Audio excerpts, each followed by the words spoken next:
कल जो है हमने कुछ सवाल आपको बताए थे।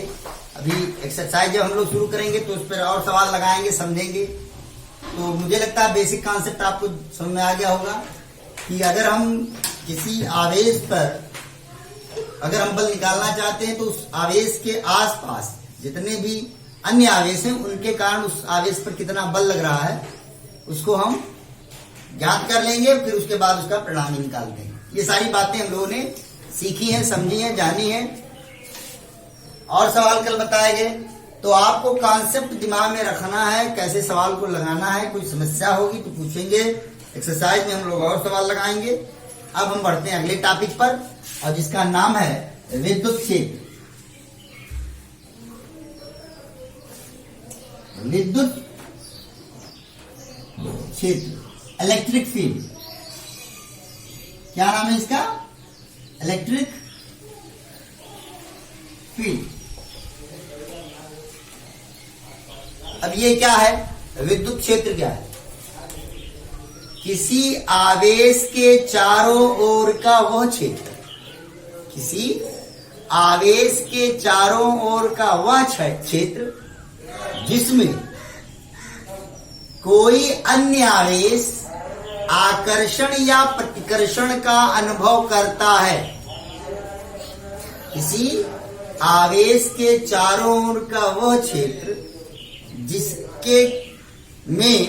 जिसमें कोई अन्य आवेश आकर्षण या प्रतिकर्षण का बल का अनुभव करता है, उस आवेश द्वारा उत्पन्न विद्युत क्षेत्र कहलाता है। अभी और क्लियर हो जाएगा।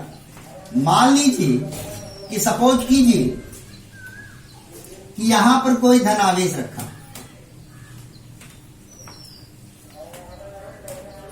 और कोई आवेश यहां पर हमने लिया Q0, धन आवेश ले लिया, तो इसको प्रतिकर्षण बल महसूस हो रहा। किसको महसूस हो रहा? प्रतिकर्षण बल Q0। तो Q0 को Q के कारण, इसका मतलब क्या हो रहा है? Q0 अगर अकेले है तो उसको प्रतिकर्षण बल थोड़ी महसूस होने लगा। इसका मतलब है कि इस Q0 को प्रतिकर्षण बल किसके कारण महसूस हो रहा है? Q के कारण महसूस हो रहा है। इसका मतलब क्या हुआ कि Q0, जब हम Q0 को लाए तो वो Q0 किसके क्षेत्र में है? Q के विद्युत क्षेत्र में है। और प्रतिकर्षण बल का क्या महसूस करता है? प्रतिकर्षण बल महसूस करता है, क्योंकि ये भी क्या है? धनावेश। लेकिन अगर यहां पर धनावेश ना लाकर क्या ले आए हम? ऋणावेश ले आए। क्या ले आए? ऋणावेश ले आए। तो वो ऋणावेश क्या करेगा? आकर्षण बल का अनुभव करता है। तो अगर ये ऋणावेश आकर्षण बल का अनुभव करता है तो इसका मतलब है, इसका अर्थ है कि क्या होगा? क्या होगा? इसका अर्थ है कि ये जो आवेश है वो इसके विद्युत क्षेत्र के भीतर स्थित। मतलब जैसे सपोज कीजिए, मान लीजिए सपोज कीजिए ये है, ये यहां पर कहीं पर आवेश स्थित है। सपोज कीजिए यहां पर आवेश स्थित है। यहां पर आप किसी आवेश को रख रहे हो तो प्रतिकर्षण बल महसूस करता है, यहां पर रख रहे हो तो प्रतिकर्षण बल महसूस करता है। लेकिन यहां पर रख रहे हो या इसके थोड़ा सा दूर रख रहे हो, यहां पर इससे मतलब इसकी परिधि से थोड़ा सा दूर, तो प्रतिकर्षण बल महसूस नहीं करता है। इसका मतलब क्या होगा? इसके चारों ओर ये विद्युत क्षेत्र उत्पन्न हो गया कि नहीं हो गया? और ये विद्युत क्षेत्र किसके कारण उत्पन्न हो रहा है? Q के कारण उत्पन्न हो रहा है। क्लियर हो रहा नहीं हो रहा है? यानी ये यहां पर Q0 क्या कर रहा है?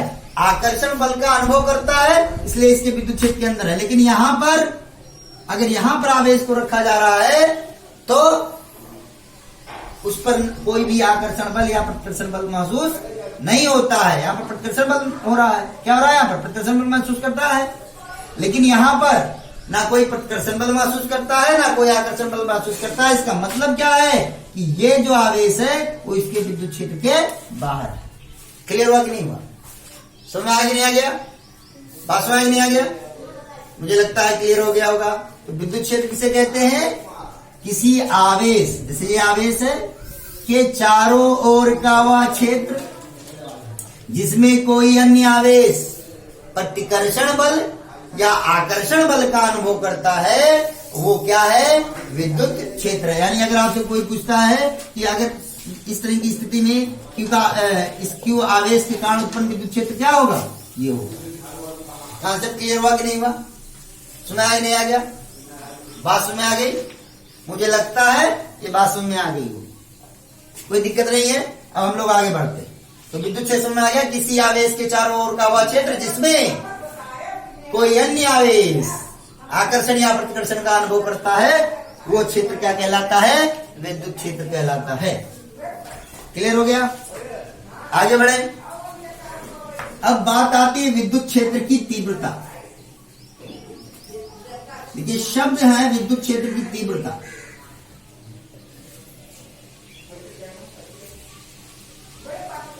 विद्युत क्षेत्र की तीव्रता का मतलब क्या हुआ कि विद्युत क्षेत्र का मान क्या होगा। किसी विद्युत क्षेत्र में किसी बिंदु पर विद्युत क्षेत्र का मान क्या होगा। तो देखिए बहुत ध्यान से देखिए इसकी परिभाषा। अभी हमने कहा कि ये क्या है?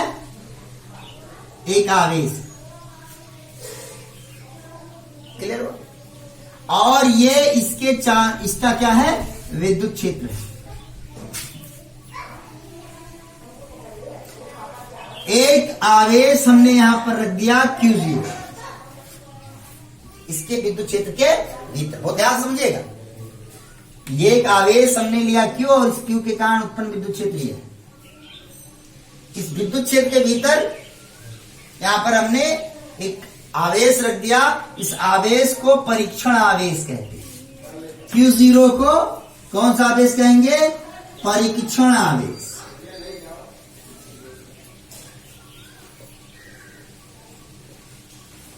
अब आप कहेंगे सर ये Q0 परीक्षण आवेश क्या होता है?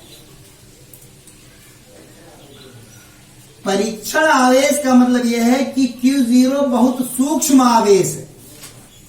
कैसा आवेश है? सूक्ष्म आवेश है। अर्थात Q0 का जो मान है वो लगभग 0 के बराबर है, लेकिन 0 नहीं है।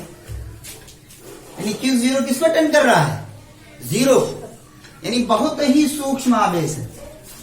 अब आपके मन में होगा सर जी आप ऐसा क्यों कह रहे हैं? ये कहने की जरूरत क्या पड़ी कि ये परीक्षण आवेश बहुत सूक्ष्म है?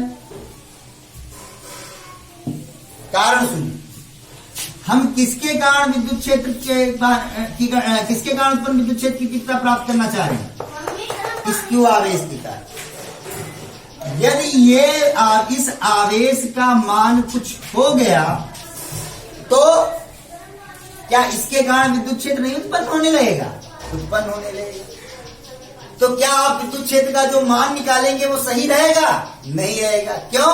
क्योंकि कुछ विद्युत क्षेत्र इसके कारण उत्पन्न होने लगेगा और कुछ विद्युत क्षेत्र इसके कारण भी उत्पन्न होने लगेगा।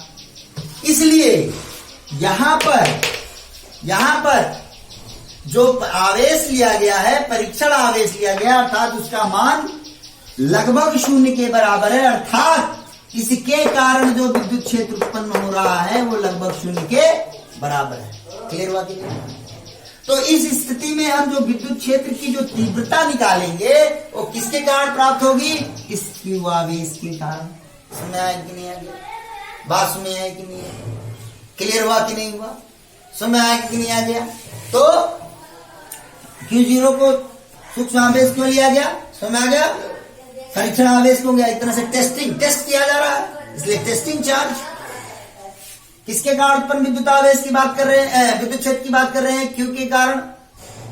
अब Q के कारण उत्पन्न विद्युत क्षेत्र की बात कर रहे हैं और इस विद्युत क्षेत्र के भीतर एक आवेश रख दिया गया, परीक्षण आवेश Q0। तो इस Q के कारण इस पर बल लगेगा कि नहीं लगेगा? लगेगा। अगर वो लगने वाला बल क्या है? F है। लगने वाला बल क्या है? F है।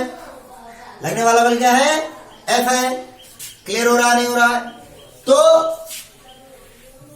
और किस पर वो बल लग रहा है? Q0 पर। तो F और Q0 का जो अनुपात होगा वही विद्युत क्षेत्र की तीव्रता होगी। इस बिंदु पर विद्युत क्षेत्र की तीव्रता कितनी होगी? इस परीक्षण आवेश पर लगने वाले बल और इस परीक्षण आवेश के अनुपात के बराबर होगा। क्लियर हुआ कि नहीं हुआ? बात में आया कि नहीं आया? ध्यान दीजिए। अब इसी को परिभाषा के रूप में कैसे व्यक्त किया? परिभाषा सुनिए विद्युत क्षेत्र की चीज कि एकांक धनावेश, एकांक, देखिए आपको बताया जा चुका कि अगर बटे में कोई चीज है उसको तो परिभाषा के लिए क्या बना दिया, इसको एक बना दिया जाए। तो एकांक धनावेश विद्युत क्षेत्र में, एकांक धनावेश पर किसी बिंदु विद्युत क्षेत्र में स्थित किसी बिंदु पर विद्युत क्षेत्र की तीव्रता,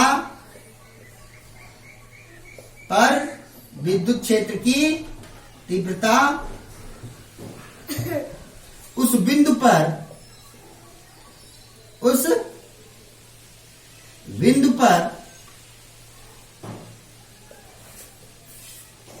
एकांक धनावेश, कैसे धनावेश?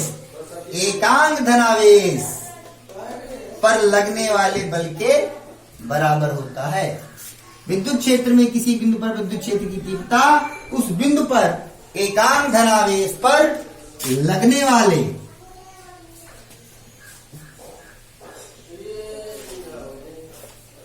बल को उस बिंदु पर विद्युत क्षेत्र की तीव्रता कहते हैं।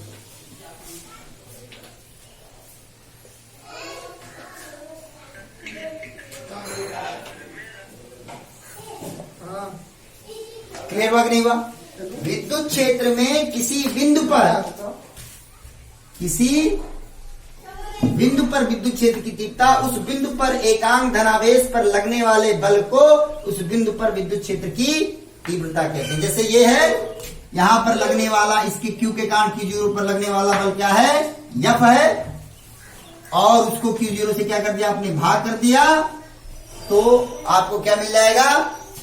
विद्युत क्षेत्र की तीव्रता प्राप्त हो जाएगी। ये बात क्लियर हुई कि नहीं? उस बिंदु पर विद्युत, यानी ये जो मान मिलेगा वो किस बिंदु की विद्युत क्षेत्र की तीव्रता होगी? Q0, यहां पर बिंदु ए पर। अगर यहां पर बात करेंगे, मान लीजिए यहां पर बिंदु बी है, तो यहां क्या बिंदु ए और बिंदु बी पर, यहां पर जो विद्युत क्षेत्र की तीव्रता होगी, क्या बिंदु बी पर भी विद्युत क्षेत्र की तीव्रता होगी? जी नहीं, जरूरी नहीं, निश्चित नहीं है कि ये दूरी अलग है। अगर यहां से ए की दूरी और यहां से बी की दूरी बराबर होगी तो विद्युत क्षेत्र की तीव्रता बराबर होगी। अब ऐसा क्यों? क्योंकि इसके कारण यहां पर जो बल लग रहा है और यहां पर जो बल लग रहा है, दोनों में अंतर है। उस पर हम अभी चर्चा करते हैं। क्लियर हुआ कि नहीं हुआ? क्लियर हुआ कि नहीं हुआ? तो विद्युत क्षेत्र में किसी बिंदु पर विद्युत क्षेत्र की तीव्रता उस बिंदु पर एकांक धनावेश पर लगने वाले बल को उस बिंदु पर विद्युत क्षेत्र की तीव्रता कहते हैं। और ये सूत्र, ये परिभाषा में क्या लिखा जाता है? F बराबर F बटे Q0। Q0 क्यों लिखा गया? क्योंकि कैसा आवेश है? परीक्षण आवेश है। परीक्षण आवेश क्यों लिया गया है ये भी आपको पता हो गया। क्यों लिया गया है? ताकि इसके कारण विद्युत क्षेत्र की पर कोई प्रभाव ना पड़े। क्लियर हुआ कि नहीं हुआ? अब इस विद्युत क्षेत्र की तीव्रता को E से दिखाते, तो E बराबर किसके हो गया? अगर सिंपली लिखें तो E बराबर लिखेंगे limit Q0 is tending to 0 F upon Q0। एकदम एग्जैक्ट परिभाषा इसकी है कि E is equal to limit Q0 is tending to 0 F upon Q0। अर्थात जो यहां पर जो आवेश है वो लगभग शून्य के बराबर, लेकिन शून्य नहीं है। और उस स्थिति में जो लगने वाला बल है उसको क्या कहते हैं? विद्युत क्षेत्र की तीव्रता कहते हैं। क्लियर हुआ कि नहीं हुआ? क्लियर हुआ कि नहीं हुआ? तो ये हो गई परिभाषा। लेकिन सिंपली आप अगर कोई पूछता है तो आप बता देते हैं कि E बराबर है बटे Q0। जब आपसे कोई पूछेगा कि Q0 क्या है, तब आप कहोगे कि Q0 क्या है? परीक्षण आवेश है और लगभग शून्य के बराबर है। कंसेप्ट क्लियर हो गया मुझे लगता है। आगे बढ़े हम लोग। कोई दिक्कत तो नहीं है।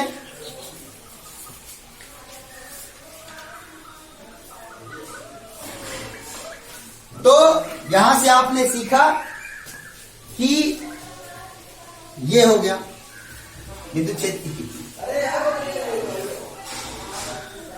अब यहां से अगर आपसे कोई पूछता है, यहां पर आपको यह भी जानना है कि विद्युत क्षेत्र और विद्युत क्षेत्र की तीव्रता का भाव एक ही समझा जाए। तो यहां से देखिए आप कि अगर आपसे कोई पूछता है कि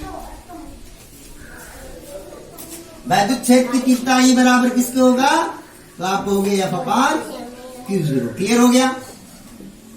Q0 क्या है, परीक्षण आवेश। क्लियर हो गया। अगर सदिश रूप में लिखें तो वेक्टर ई बराबर क्या हो गया, वेक्टर एफ अपान Q0। अर्थात विद्युत क्षेत्र ये क्या है, विद्युत क्षेत्र एक कैसी राशि है, सदिश राशि। कैसी राशि है, सदिश राशि। वेक्टर ई बराबर वेक्टर एफ अपान Q0। विद्युत क्षेत्र कैसी राशि है, सदिश राशि। क्लियर हो गया कि नहीं हो गया, कोई दिक्कत तो नहीं है। अब ये सदिश राशि हो गया।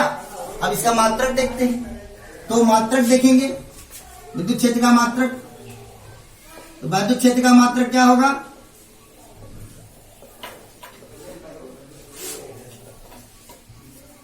एफ। तो बल का मात्रक न्यूटन बटे Q0 क्या है, आवेश। तो न्यूटन प्रति कूलाम हो गया। कोई दिक्कत तो नहीं है। अब यहां पर कोई समस्या तो नहीं है आपको। अब यहां पर अगर आपसे पूछता है कि वैद्युत क्षेत्र का विमीय सूत्र निकालिए, तो देखिए वैद्युत क्षेत्र का विमीय सूत्र निकालने के लिए वैद्युत क्षेत्र का मात्रक कितना दिया हुआ, वैद्युत क्षेत्र का मात्रक दिया हुआ न्यूटन। न्यूटन किसका मात्रक है, बल का। अब बल को अगर आप लिखोगे तो क्या लिखोगे, किलोग्राम मीटर। बल का मात्रक क्या होता है, किलोग्राम मीटर प्रति सेकेंड स्क्वायर बटे कूलाम। कूलाम क्यू बराबर आई इंटू टी आपको बताया जा चुका है। तो आई क्या है, विद्युत धारा। विद्युत धारा का मात्रक एम्पियर और टी का मात्रक सेकेंड। तो क्या हो गया, एम्पियर सेकेंड। क्लियर हुआ कि नहीं हुआ। तो यहां से आप क्या लिख सकते हो इसको, किलोग्राम मीटर बटे एम्पियर सेकेंड। एम्पियर गुणे किलोग्राम गुणे मीटर और एम्पियर गुणे सेकेंड का होल क्यूब। 2 और 1 3 हो गया। क्लियर हो नहीं हो गया। तो यहां से विद्युत क्षेत्र का विमीय सूत्र क्या हो जाएगा, विद्युत क्षेत्र का विमीय सूत्र बराबर किलोग्राम द्रव्यमान का मात्रक क्या लिखेंगे, एम। मीटर लंबाई का मात्रक एल हो गया बटे एम्पियर। किससे दिखाते हैं इसको, ए से दिखाते हैं। सेकेंड किससे दिखाते हैं, समय से टी क्यूब हो गया। तो क्या लिखेंगे इसको, एम एल टी -3। ये ऊपर जाएगा तो माइनस हो जाएगा और ए -1। ये हो गया विमीय सूत्र। तो दिक्कत है आपको, सुना कि नहीं आ गया, ये बात सुना कि नहीं आ गया, कोई दिक्कत तो नहीं है। क्लियर हो गया ये। आगे बढ़े हम लोग। विद्युत क्षेत्र का मात्रक जान गए, विद्युत क्षेत्र का विमीय सूत्र जान गए, विद्युत क्षेत्र की तीव्रता क्या होती है वो भी जान गए। सामान्यतः सामान्य बोलचाल में और सामान्य भाषा में आप ये समझ सकते हैं कि विद्युत क्षेत्र और विद्युत क्षेत्र की तीव्रता को एक ही समझा जाता है। तीव्रता का मतलब क्या बता रहा है, वो परिमाण को बता रहा है। किसको बता रहा है, परिमाण को बता रहा है। किसी बिंदु पर विद्युत क्षेत्र के परिमाण को बताता है। क्लियर हुआ कि नहीं हुआ? और जब उसको सदिश रूप में व्यक्त कर दिया तो विद्युत क्षेत्र हो गया। क्लियर हो गया कि नहीं हो गया? बात में आ गए कि नहीं आ गए? चलिए अब हम लोग आगे बढ़े। अब हम विद्युत क्षेत्र की दिशा के बारे में बात करें। अभी हमने आपसे कहा कि वेक्टर E बराबर किसके है? Vector F upon Q0। अब देखिए, समझिए, आराम से समझिए। यहां पर ये धन आवेश है और यहां पर परीक्षण आवेश को रखा गया। क्लियर हो रहा है कि नहीं हो रहा? तो पहले यहां पर ये देखिए, वेक्टर E बराबर वेक्टर F अपान Q0। इसका मतलब क्या हुआ? इसका मतलब यह हुआ कि जिस दिशा में बल कार्य करेगा उसी दिशा में विद्युत क्षेत्र की दिशा भी होगी। जिस दिशा में बल कार्यरत होगा उसी दिशा में विद्युत क्षेत्र भी कार्यरत होगा। मान लीजिए कोई धनावेश है, सपोज कीजिए कोई धनावेश है, और परिभाषा में क्या बताया गया कि आवेश, जब विद्युत क्षेत्र की बात की गई है तो कौन सा धनावेश की बात की गई है? एकांक धनावेश, यानी परीक्षण आवेश जो लेना है आपको, धनावेश ही लेना। क्लियर हुआ कि नहीं? तो इसके कारण जो इस पर बल लगेगा, इसके कारण इस पर जो बल लगेगा वो किस तरह लगेगा? दूर की ओर लगेगा कि नहीं लगेगा? दूर की ओर लगेगा। क्यों लगेगा? क्योंकि परीक्षण, ये भी धनावेश, ये भी धनावेश, तो दूर की ओर लगेगा कि नहीं लगेगा? प्रतिकर्षण करेगा कि नहीं करेगा? यानी बल की दिशा किधर होगी? इधर होगी। तो जब बल की दिशा इधर है तो विद्युत क्षेत्र की भी दिशा किधर होगी? इधर ही होगी। यानी अगर कोई धनावेश है तो उसके कारण किसी बिंदु पर विद्युत क्षेत्र की जो दिशा होगी वो धन से दूर की ओर होगी। क्लियर हुआ कि नहीं हुआ? फिर से समझिए, अभी फिर से समझिए। ये धनावेश है, ये क्या है? परीक्षण आवेश है। इस परीक्षण आवेश पर इस धनावेश के कारण जो बल लगेगा वो उस दिशा में लगेगा कि नहीं लगेगा? दूर धनावेश, इस धनावेश से दूर की ओर लगेगा कि नहीं लगेगा? और जिस दिशा में बल कार्यरत है उसी दिशा में विद्युत क्षेत्र लगेगा की दिशा है कि नहीं है? इसलिए अगर आपसे कोई पूछता है कि धनावेश के कारण जो विद्युत क्षेत्र लगेगा वो किधर लगेगा? क्षेत्र के धनावेश के कारण जो विद्युत क्षेत्र की दिशा होगी, विद्युत क्षेत्र की जो दिशा होगी वो क्या होगी? धन से दूर, धनावेश से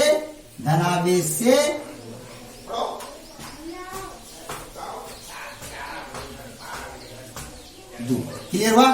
क्यों ऐसा हुआ? समझ में आया कि नहीं है? क्यों ऐसा हुआ कि नहीं हुआ? धनावेश के कारण जो विद्युत क्षेत्र की दिशा होगी वो धनावेश से दूर की ओर होगी। क्यों? क्योंकि प्रतिकर्षण बल कार्य करेगा अगर यहाँ पर कोई धनावेश रखते हैं, और जब धनावेश रखेंगे तो जो है प्रतिकर्षण बल काम करेगा, और जिस दिशा में बल कार्य करता है उसी दिशा में विद्युत क्षेत्र। क्लियर हुआ कि नहीं हुआ? अब हम लोग आगे बढ़ते हैं। अगर सपोज मान लीजिए यहां पर माइनस आवेश और इसके कारण विद्युत क्षेत्र उत्पन्न विद्युत क्षेत्र की दिशा याद करनी है, तो यहां पर परीक्षण आवेश हम क्या लेंगे? Q0 plus Q0। अब ये ऋण आवेश है और ये क्या है? धन आवेश है। तो इसके कारण इस पर जो बल लगेगा उसकी दिशा किधर होगी? इधर की ओर होगी कि नहीं होगी? इधर की ओर होगी, इधर की ओर होगी कि नहीं होगी? तो जब बल की दिशा इधर की ओर होगी तो विद्युत क्षेत्र की भी दिशा इधर की ओर होगी कि नहीं होगी? विद्युत क्षेत्र की भी दिशा इधर की ओर होगी कि नहीं होगी? क्लियर हुआ कि नहीं हुआ? क्लियर हुआ कि नहीं हुआ? बात में आया कि नहीं आया? तो अगर ऋण आवेश है और ऋण आवेश के कारण उत्पन्न विद्युत क्षेत्र की दिशा आप पूछना चाह रहे हैं, तो विद्युत क्षेत्र की दिशा जो होगी वो ऋण आवेश की ओर होगी। ये बहुत ही इंपॉर्टेंट बात है। इससे पूरा सवाल लगेगा। तो कॉन्सेप्ट क्लियर हुआ। अगर आपसे कोई पूछता है कि धनावेश के कारण, किसी धनावेश के कारण उत्पन्न विद्युत क्षेत्र की दिशा क्या होगी, तो आप बताओगे कि धनावेश से दूर की ओर। बहुत इंपॉर्टेंट बात है, क्योंकि आगे जो टॉपिक हम लोग पढ़ेंगे सीखेंगे वो इससे इस्तेमाल करेंगे। ऋणावेश के कारण जो उत्पन्न विद्युत क्षेत्र की दिशा होगी किधर होगी, ऋणावेश की ओर होगी। क्यों होगी, यहाँ पर आपको कॉन्सेप्ट बताया जा चुका है। क्या मैं जल्दी तो नहीं बोल दिया? मुझे लगता है कि मैंने आपको एकदम स्पष्ट रूप से बता दिया है। धनावेश के कारण प्रतिकर्षण बल लगेगा दूर की ओर बल लग रहा है, इसलिए विद्युत क्षेत्र भी दूर की ओर होगा। ऋण आवेश है तो बल कैसा लग रहा है, आकर्षण बल लग रहा है, उसी की ओर लग रहा है, विद्युत क्षेत्र की दिशा भी उधर की ओर। क्या मैं आपको समझा पाया? नहीं समझ आ गया है? मुझे लगता है कोई दिक्कत नहीं होगी। आगे हम लोग कल इस पर और चर्चा करेंगे। कोई समस्या होगी तो कल मैसेज करेंगे। धन्यवाद।